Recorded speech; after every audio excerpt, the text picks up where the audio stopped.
If you're going to use this stuff, I recommend you don't. It's absolute garbage.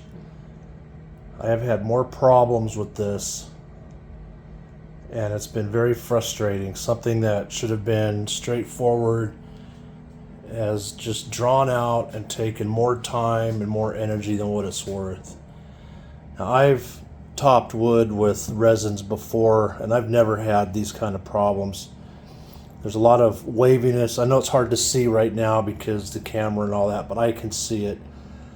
But I went through a lot of trouble.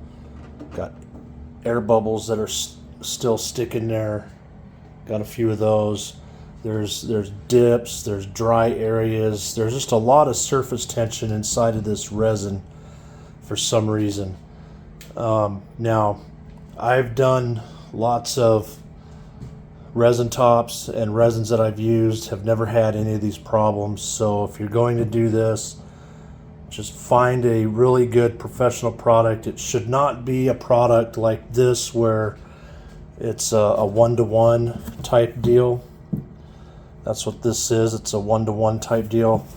The resins I've used have always been, you get a little bottle of catalyst to go with it, and they flow a lot better. This does not flow very well at all. It says it's self-leveling. It's clearly not. See, I think you can see right there. That's some of the issues I'm dealing with. So you get this at Home Depot. I don't know if Lowe's sells it, but I would avoid it like the plague.